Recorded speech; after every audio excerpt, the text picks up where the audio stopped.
Good morning students. आज का पाठ है दुर्वा भाग 2, पाठ संख्या 6 गारो। यह पाठ कक्षा 7 के लिए है।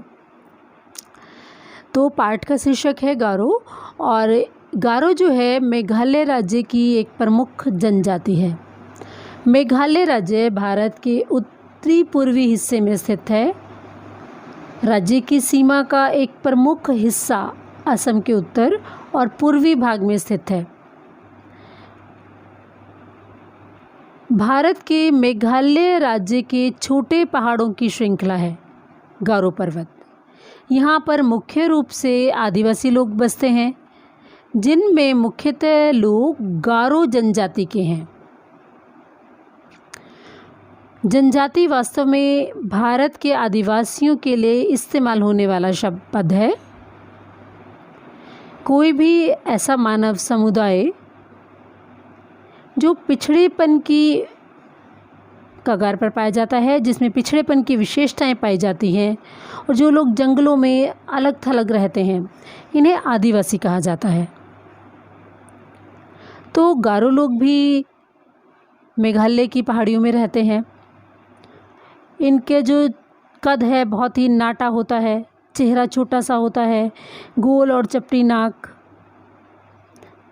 और ये लोग नीली पट्टी के वस्त्र पहनते हैं तथा सिर पर मुर्गे के पंखों वाला एक मुकुट धारण करते हैं। ये लोग तिब्बती बर्मी भाषा बोलते हैं, जो कि तिब्बत भाषा से बहुत ही मिलती जुलती है। तो आइए अब पढ़ते हैं पाठ गारो। मेघालय राज्य की एक प्रमुख जनजाति है गारो। गारो लोग स्वभाव से शांतप्रिय, परिश्रमी और प्रकृति को प्यार करने वाले होते हैं। इसी गारो समाज के 2 महापुरुषों के नाम है जापा जलिनपा और सुखपा बुंगीपा। गारो समाज इन 2 महापुरुषों को बड़े ही श्रद्धा के साथ याद करता है।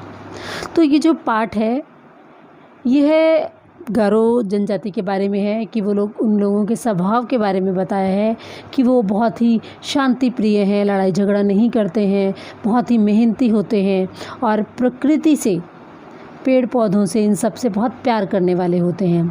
तो इसी समाज के 2 महापुरुष हुए हैं, जिनके नाम थे जापा जलिनपा और सुखपा बुंगीपा। ये 2 लोग थे। तो इस समाज के लोग इन दोनों महापुरुषों को बहुत ही श्रद्धा के भाव से याद करते हैं। अब इन्होंने क्या किया, इनको क्यों याद करते हैं, ये आपको पाठ पढ़कर आगे पता चलेगा। तो गारो लोग मेघालय में कैसे बस गए, इसके बारे में एक कहानी प्रचलित है कि ये लोग वहाँ पर गए, मेघालय तक कैसे पहुँचे, कैसे वहाँ पर बसे, उसके बारे में जो कहानी है। कहा जाता है कि हज़ारों साल पहले गारो लोगों के जो पूर्वज थे, चीन और तिब्बत की ओर सुदूर घाटियों में इधर उधर भटकते रहते थे। जहाँ खाने पीने का साधन मिल जाता वहाँ रुक जाते। जब भोजन की कठिनाई होती तो नए स्थानों की खोज में निकल पड़ते। यह खाना बदोश जीवन कब तक चलता रहा होगा, कुछ सही नहीं कहा जा सकता। तो इनके जो पूर्वज थे गारो लोगों के, वो इधर उधर भटकते रहते थे, चीन और तिब्बत की घाटियों में भटकते रहते थे। जहाँ पर इनको खाने पीने की चीज़ें मिल जाती थी वहाँ पर रुक जाते थे और फिर लगता था कि यहाँ पर कुछ नहीं मिलेगा तो वो नई जगह की खोज में निकल पड़ते थे। इस तरह से वो खाना बदोश जैसा जीवन जीते थे। खाना बदोश वही होते हैं जो एक स्थान पर टिक कर नहीं रहते, थोड़े समय एक जगह रुकते हैं, फिर आगे चल पड़ते हैं। तो यह कब तक चलता रहा, कब तक इनके पूर्वज ऐसे ही एक स्थान से दूसरे स्थान पर जाते रहे, तो यह, इसके बारे में कुछ भी सही अनुमान नहीं है। भोजन की तलाश में भटकने के अतिरिक्त गारो लोगों को विषम मौसम और जंगली जानवरों का सामना करना पड़ता था। जब ये अपने खाने की तलाश में इधर उधर जाते थे एक स्थान से दूसरे स्थान पर, तो इन लोगों को बहुत ही जो मौसम में तरह तरह के बदलाव आते हैं, कभी बहुत सर्दी पड़ रही है, कभी बहुत गर्मी पड़ रही है, तो ऐसे बदलावों को इन्हें झेलना पड़ता था और कभी कभी जंगली जानवरों से को भी इनको सामना करना पड़ता था। तो इस कारण ये लोग बहुत परेशान होते थे। तो उन्हीं दिनों की बात है ये कि उन्हीं दिनों गारो समाज में जापा जलिनपा और सुकपा बुंगीपा इन दो महापुरुषों का जन्म हुआ था। इन दो महापुरुषों ने अपने लोगों की परेशानियों को बहुत ही अच्छी प्रकार से देखा और समझा। दोनों ने गारो लोगों को उस विषम का अर्थ होता है कठिन, उस कठिन परिस्थिति से निकालकर कहीं अच्छे स्थान पर ले जाने का फैसला किया। तो इन दोनों ने फैसला किया कि अपने जो हमारे लोग इधर उधर घूमते रहते हैं, कितना इन्हें परेशानियों का सामना करना पड़ता है, कभी जंगली जानवरों का सामना करना पड़ता है, कभी ख़राब मौसम का सामना करना पड़ता है। तो इन्होंने यह फैसला किया कि हम इनको निकालकर किसी ऐसे सुरक्षित स्थान पर रखेंगे अपनी जाति के लोगों को, जिससे इन्हें किसी भी कठिनाई का सामना ना करना पड़े। तो दोनों महापुरुषों ने गारो लोगों को एकत्रित किया। उन्होंने बताया कि वे उन्हें एक सुंदर स्थान पर ले जाएंगे। गारो लोग उनका बहुत सम्मान करते थे। सभी लोगों ने उनकी बात मान ली।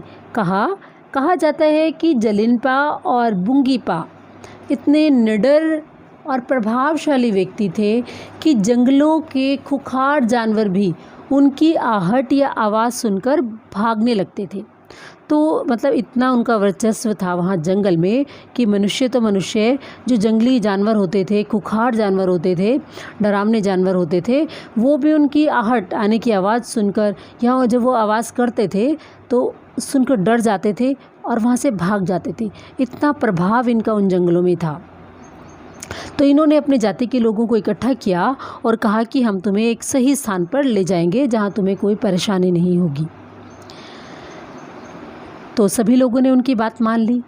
वे भयंकर तूफानों में भी सही मार्ग और दिशा का पता लगा लेते थे। रात में भी उन्हें अपने साथियों का मार्गदर्शन करने में कोई परेशानी नहीं होती थी। अपने सहज बोध और विवेक द्वारा वे आने वाले संकट का पूर्व अनुमान कर लेते थे और अपने साथियों को मुसीबत से बचा लेते थे। तो यहाँ पर इस पैराग्राफ में उन दोनों के बारे में बताया कि कैसे थे वो, कि जंगली जानवर भी उनसे डरते थे, बिल्कुल डरते नहीं थे, बहुत ही निडर थे। सब अच्छा प्रभाव उनके लोगों पर था। जब कहीं भयंकर तूफ़ान आते थे तब भी वह उसमें भी सही रास्ता खोज लेते थे, सही दिशा का पता लगा लेते थे, अपने साथियों को मार्गदर्शन करते थे, उनको रास्ता दिखाते थे। अपनी बुद्धि के बल से वे आने वाले संकट का पहले से ही अनुमान लगा लेते थे। पूर्व अनुमान, पहले से ही उसके बारे में जान लेना, अनुमान लगा लेना, और अपने साथियों को आने वाली मुसीबतों से इस प्रकार बचा लेते थे। इस तरह सारे गारो एक साथ हिमालय की तराई को पार करते हुए ब्रह्मपुत्र नदी घाटी की ओर बढ़े। सब इकट्ठा हो गए और सब ऐसे ब्रह्मपुत्र नदी की ओर बढ़ने लगे। वे अपनी संपत्ति, घोड़े, जानवर आदि अपने साथ लेकर चल रहे थे। कभी कभी महीनों तक चलते रहते और कहीं वर्षों ठहर जाते। वर्षों तक इस प्रकार यात्रा होती रही। वे हिमालय की घाटियों के बीच रास्ता नापते रहे। जलिनपा और बुंगीपा ने अपने साथियों को सदैव आगे बढ़ने के लिए प्रोत्साहित किया। इस तरह वो सब लोग इकट्ठे हो गए और इन दोनों के नेतृत्व में आगे बढ़ते रहे। उन्होंने ब्रह्मपुत्र नदी की घाटी को पार किया और उनके साथ उनकी पूरी संपत्ति थी, जो वो घोड़े, जानवर आदि जो उनकी संपत्ति थी इस तरह की, वो भी उनको साथ लेकर अपने जा रहे थे। जहाँ भी उनको जगह मिलती वो वहाँ पर रुक जाते। कभी महीनों एक जगह पर रह जाते और कभी कभी तो एक साल, वर्षों तक एक ही जगह पर रहते। तो इस प्रकार से उनकी ये यात्रा चलती रही। इस तरह वो हिमालय की घाटियों में एक स्थान से दूसरे स्थान पर आगे आगे जाते रहे। और जो जलिनपा और बुंगीपा वो अपने साथियों को हमेशा आगे बढ़ने के लिए प्रोत्साहित करते, उनको आगे बढ़ने की प्रेरणा देते। तो कई वर्षों की कठिन यात्रा के बाद इस तरह वो बहुत सालों तक ऐसे यात्रा करते रहे। गारो लोग असम के मैदानी जंगलों में आ पहुँचे। कहा जाता है उनका पहला पड़ाव कुच विहार के वनों में हुआ। कुच विहार पर उन दिनों असम के राजा का अधिकार था। उसने गारो लोगों को आगे बढ़ने से रोक दिया। अब जब वो कुच विहार पहुँचे, जो उन्होंने पहला पड़ाव अपना डाला कुच विहार में, तो वहाँ पर जो असम के राजा थे उनके अधिकार में आता था वो क्षेत्र। तो उन्होंने उन लोगों को आगे बढ़ने से मना कर दिया कि तुम लोग आगे नहीं जा सकते। तो गारो लोग प्रारंभ से ही शांति प्रिय थे, उनको तो शांति पसंद थी। उन्होंने लड़ाई का रास्ता नहीं अपनाया, उन्होंने उनसे कोई लड़ाई नहीं की इस राजा से कि हमें आगे नहीं जाने दे रहे हैं तो हम इससे लड़ाई करने लगे। जलिनपा और बुंगीपा ने असम के राजा से बातचीत करके उन्हें समझाया। असम का राजा उन्हें मार्ग देने के लिए सहमत हो गया। उसका विवाह एक गारो सुंदरी से करा दिया गया। इस तरह वातावरण मित्रतापूर्ण हो गया। अब जो वो लड़ाई झगड़ा नहीं करना चाहते थे क्योंकि वो शांति प्रिय थे, तो इन दोनों ने, जलिनपा और बुंगीपा ने जाकर असम के राजा से बातचीत की और एक गारो सुंदरी का विवाह, एक गारो लड़की का विवाह, सुंदर सी लड़की का विवाह असम के राजा से कर दिया। अब उनमें रिश्तेदारी हो गई। इस तरह जो वातावरण था वो मित्रतापूर्ण हो गया और वो उनके मित्र बन गए असम के राजा, और उन्होंने उन्हें वहाँ से आगे बढ़ने दिया। कुछ विद्वानों का अनुमान है कि यह घटना लगभग प्रथम सदी ईसा पूर्व की है। आज कूच विहार इलाका पश्चिम बंगाल राज्य में पड़ता है। कहा जाता है कि गारो समाज के कुछ लोग कूच विहार क्षेत्र में बस गए थे। आज भी कूच विहार क्षेत्र तथा आसपास के कई स्थानों में गारो समाज के लोग रहते हैं। तो ऐसा माना जाता है कि ये जो गारो लोग थे ये यहीं पर कूच विहार के क्षेत्र में ही रहने लग गए। तो आज भी कूच विहार में और इसके आसपास के कई स्थानों पर ये गारो समाज के लोग रहते हैं। अब जलिनपा और बुंगीपा ने अपने लोगों को गारो पहाड़ी की घाटियों की ओर चलने की सलाह दी। यह घाटी बहुत ही सुंदर थी। यहाँ पहाड़ी झरने, जंगली फूल, जड़ी बूटियाँ और पशु पक्षी वातावरण को और अधिक आकर्षक बना रहे थे। ज़मीन भी बहुत उपजाऊ थी, इस कारण उन्होंने वहीं बसने का फैसला किया। अब कुछ लोग तो कूच विहार के आसपास के स्थानों पर बस गए, लेकिन जो जलिनपा और बुंगीपा ने बाकी लोगों को बोला कि गारो पहाड़ी की घाटियों की ओर चलें। तो यह जो घाटी थी, गारो के पहाड़ी की घाटियाँ बहुत सुंदर थी।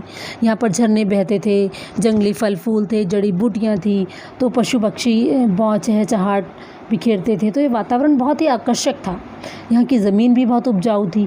तो इन लोगों ने फैसला कर लिया कि हम लोग यहीं पर रहेंगे। आज यह क्षेत्र गारो समाज का मूल निवास स्थान बन गया है। गारो लोग इस क्षेत्र को अपनी पवित्र भूमि मानते हैं। गारो लोग प्रारंभ से ही प्रकृति के विभिन्न प्रकार के संसाधनों की तलाश करना अपना मनोरंजन मानते हैं। यानी कि प्रकृति के जितने भी संसाधन दिए हैं प्रकृति ने, उसको ये खोज करना अपने मनोरंजन का साधन है इनका। जंगलों में घूमना, फल फूल इकट्ठे करना, अन्न उगाना, कंदमूल, इन सब की खोज करना और खेती के लिए उपजाऊ भूमि की पहचान करना कि कौन सी भूमि बंजर है, किस भूमि में खेती हो सकती है। तो ये सब इनको मनपसंद इनके कार्य रहे हैं। शुरू से ही इनको ये सब पसंद रहा है।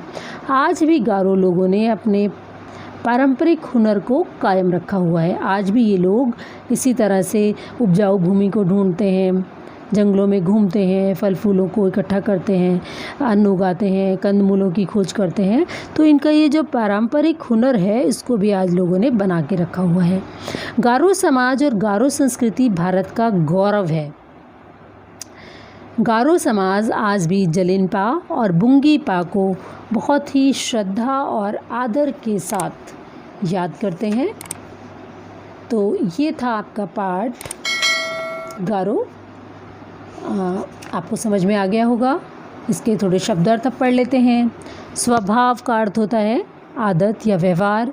सुदूर बहुत दूर, विषम कठिन, प्रोत्साहित करना बढ़ावा देना, सहमत राजी होना मान जाना, अनुमान लगाना अंदाज़ा लगाना, पारंपरिक बहुत समय से चला आ रहा, प्रचलित जो चीज़ चलन में हो, जो व्यवहार में हो, कायम स्थिर रहना, उस पर स्थायी रहना, पड़ाव मुकाम यात्रियों के रात भर या कुछ समय के लिए ठहरने का स्थान, हुनर होता है कौशल या कारीगरी। तो ये आपके शब्दार्थ भी यहाँ पर ख़त्म होते हैं। अगले वीडियो में हम इस पाठ के प्रश्न अभ्यास पढ़ेंगे। अगले आने वाले चैप्टर्स की अपडेट के लिए मेरे साथ बने रहें। लाइक, सब्सक्राइब और कमेंट करना ना भूलें। धन्यवाद।